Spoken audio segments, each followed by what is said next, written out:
Chapter 1, in which we are introduced to Winnie the Pooh and some bees, and the stories begin.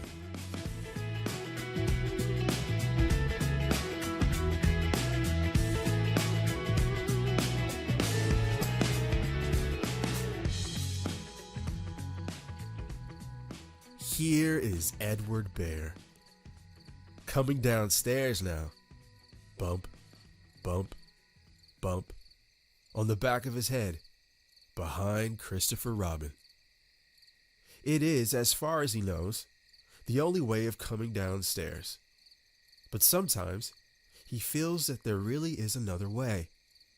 If only he could stop bumping for a moment and think of it. And then he feels that perhaps there isn't. Anyhow, here he is at the bottom, and ready to be introduced to you. Winnie the Pooh. When I first heard his name, I said, just as you are going to say, "But I thought he was a boy." "So did I," said Christopher Robin. "Then you can't call him Winnie." I don't. But you said, "He's Winnie the Pooh." Don't you know what "the" means? "Ah, yes. Now I do," I said quickly. "I hope you do too, because it is all the explanation you are going to get." Sometimes Winnie the Pooh likes a game of some sort when he comes downstairs. And sometimes he likes to sit quietly in front of the fire and listen to a story. This evening. "What about a story?" said Christopher Robin. "What about a story?" I said. "Could you very sweetly tell Winnie the Pooh one?" "I suppose I could," I said. "What sort of stories does he like?" "About himself, because he's that sort of bear." "Oh, I see. So, could you very sweetly—" "I'll try," I said. So, I tried. Once upon a time, a very long time ago now, about last Friday, Winnie the Pooh lived in a forest all by himself, under the name of Sanders. "What does under the name mean?" asked Christopher Robin. "It means he had the name over the door in gold letters and lived under it." "Winnie the Pooh wasn't quite sure," said Christopher Robin. "Now I am," said a growly voice. "Then I will go on," said I. One day, when he was out walking, he came to an open place in the middle of the forest.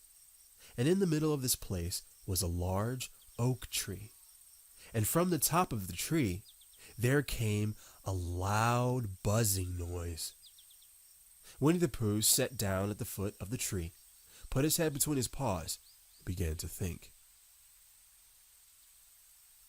First of all, he said to himself, "That buzzing noise means something. You don't get a buzzing noise like that, just buzzing, buzzing, without its meaning something. If there's a buzzing noise, somebody's making a buzzing noise. And the only reason for making a buzzing noise that I know of is because you're a bee." Then he thought another long time and said, "And the only reason for being a bee that I know of is making honey." And then he got up and said, "And the only reason for making honey is so as I can eat it." So he began to climb the tree. He climbed and he climbed and he climbed. And as he climbed, he sang a little song to himself. It went like this. Isn't it funny how a bear likes honey? Buzz, buzz, buzz. I wonder why he does. Then he climbed a little further, and a little further, and then just a little further. By that time, he had thought of another song. It's a very funny thought that if bears were bees, they'd build their nests at the bottom of trees. And that being so, if the bees were bears, we shouldn't have to climb up all these stairs. He was getting rather tired by this time, so that is why he sang a complaining song. He was nearly there now, and if he just stood on that branch, crack! Oh, help! Said Pooh, as he dropped 10 feet on the branch below him. If only I hadn't, he said, as he bounced 20 feet on the next branch. You see, what I meant to do, he explained, as he turned head over heels and crashed onto the other branch 30 feet below. What I meant to do? Of course, it was rather, he admitted, as he slithered very quickly through the next 6 branches. It all comes, I suppose, he decided, as he said goodbye to the last branch, spun around 3 times, and flew gracefully into a gorse bush. It all comes of liking honey so much. Oh, help! He crawled out of the gorse bush, brushed the prickles from his nose, and began to think again. And the first person he thought of was Christopher Robin. Was that me? Said Christopher Robin in an awed voice, hardly daring to believe it.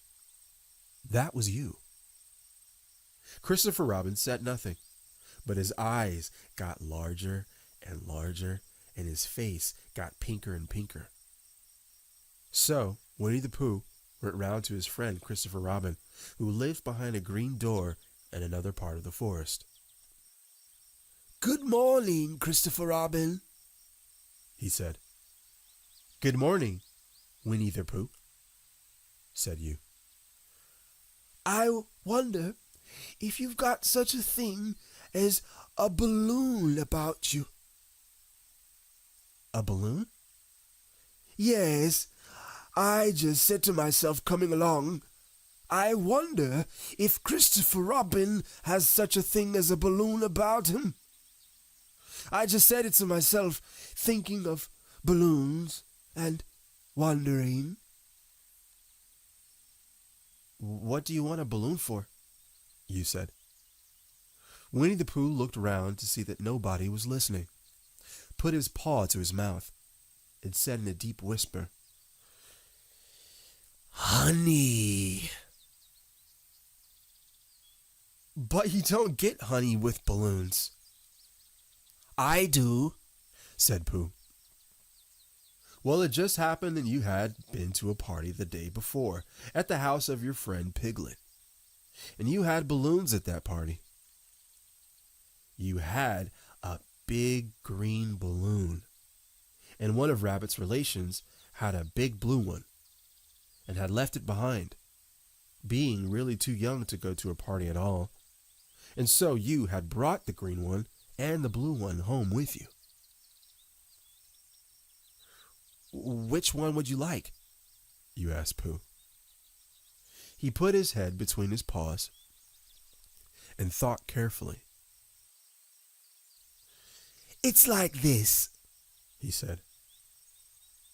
When you go after honey with a balloon, the great thing is not to let the bees know you're coming. Now, if you have a green balloon, they might think you were only part of a tree and not notice you. And if you have a blue balloon, they might think you were only part of the sky and not notice you. And the question is, which is most likely? Wouldn't they notice you underneath the balloon?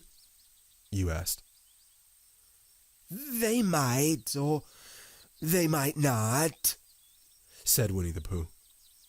You never can tell with bees. He thought for a moment and said, I shall try to look like a small black cloud. That will deceive them. Then you had better have the blue balloon, you said. And so it was decided. Well, you both went out with the blue balloon, and you took your gun with you, just in case, as you always did. And Winnie the Pooh went to a very muddy place that he knew of, and rolled until he was black all over. And then, with the balloon, was blown up as big, and you and Pooh were both holding on to the string.